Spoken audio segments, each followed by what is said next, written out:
Bon, alors ici, dans cette vidéo que je vais vous faire, il est question d'intersection de coniques. Cette année, on a fait un choix avec vous, en lien avec la pandémie, de ne pas vous faire ce bout de matière-là en classe et ça ne sera pas à l'évaluation non plus. Mais pour les fins de la SAE que vous avez à faire, il est essentiel de comprendre comment ça fonctionne et c'est vraiment à votre portée, vous êtes capable de le faire. Donc, suite à ce petit vidéo-là de quelques minutes, vous devrez être en mesure de pouvoir effectuer l'intersection de deux coniques. Par exemple, ici, on se rend compte que x2 égale moins 12, parenthèse, y moins 32. On reconnaît aisément ici la forme d'une parabole. Et x2 plus y2 égale 625, c'est un cercle. Donc ici, je suis en train de me poser la question, est-ce que cette parabole-là et ce cercle-là se croisent? Bon, on pourrait en faire une représentation pour se donner une idée, ce que j'ai fait ici pour vous. Et on se rend compte qu'on aura 4 points de rencontre potentiels entre ces deux coniques-là. Tout à l'heure, on pourra les valider si on a trouvé les bons points. Alors, comment on arrive à trouver les 4 points? C'est ce que je vais vous montrer. Première des choses, il faut retenir qu'on fonctionne par substitution. C'est tout le temps comme ça. Par substitution, bien, je vais pouvoir prendre mon cercle ici et je vais isoler x2. Pourquoi je vais isoler x2? Tout simplement que, quand vous regardez ici, j'ai x2 qui est là, donc je pourrais aller le remplacer. Donc ici, x2, c'est égal à 625 moins y2. Donc, on va aller substituer. Donc, je remplace dans ma première. Je rencontre x2. Donc, je vais écrire 625 moins y2 égale moins 12, y moins 32. Et là, nous, on va faire la distributivité juste ici.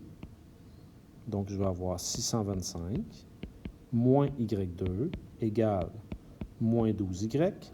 Et lorsque je fais moins 12 fois moins 32, j'obtiens 384 positifs. On va maintenant, on a une expression ici du deuxième degré. On va regrouper nos termes.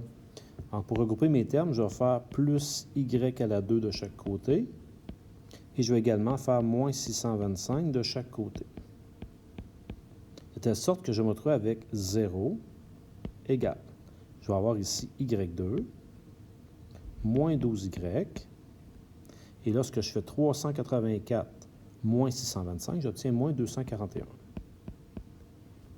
Bon, les nombres sont assez gros ici, donc on va y aller avec la quadratique. Donc, on cherche une valeur de y. Alors, je pourrais dire que y est égal à moins b plus ou moins la racine de b2 moins 4ac sur 2a. Remplaçons. Moins b. Donc, moins b, dans notre cas, nous, ça va faire 12.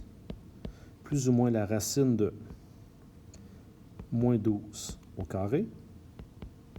Moins 4 fois a qui est 1, fois c qui est moins 241, sur 2 fois a qui vaut 1. En effectuant le calcul de la racine carrée, l'intérieur de la racine me donne 1108, et ceci est sur 2. Et là, on se souvient que c'est là qu'on va avoir deux solutions possibles. On va les appeler y1 et y2.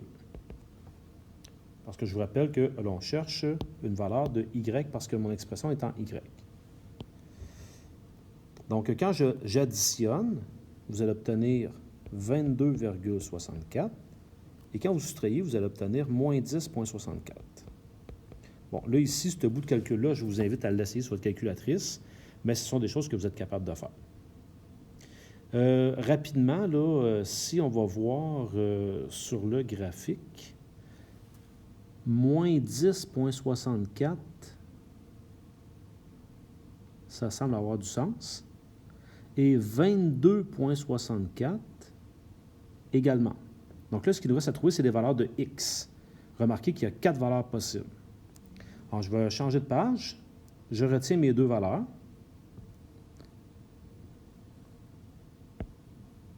Vous voyez ici, moins 10,60, ça a de l'allure ici, et 10,60, ça fait bien du sens.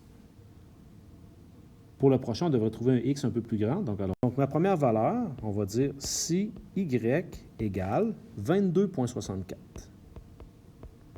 Là, nous, on veut trouver la valeur de x. Ce qu'on savait au départ, on savait que x2, si je prends l'équation de la parabole,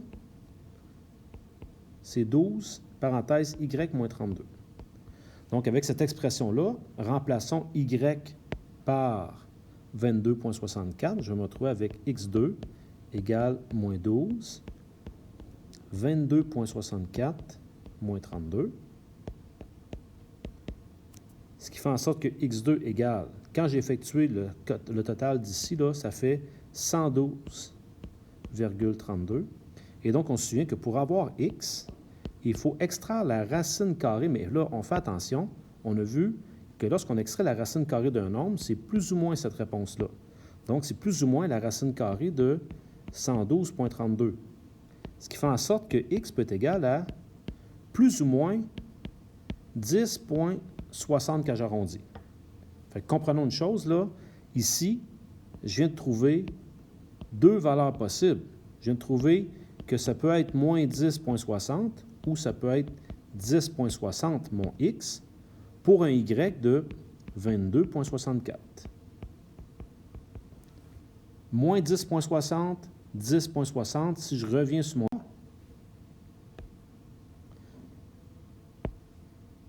Si y égale, l'autre valeur qu'on avait trouvée, c'était moins 10,64.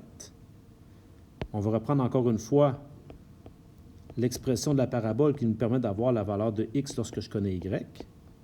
Et je remplace. Là, vous allez voir, c'est essentiellement le même calcul, là. Donc, je vous fais grâce des commentaires un peu inutiles. Donc, vous allez retrouver ici 511,68.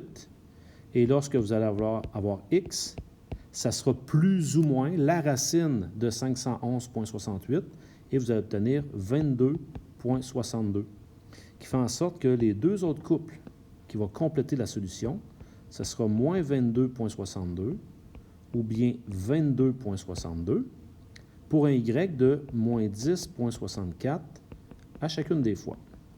Donc, observons les solutions qu'on a trouvées. On a trouvé moins 10,60, 22,64, 10,60, 22,64 et nos deux dernières.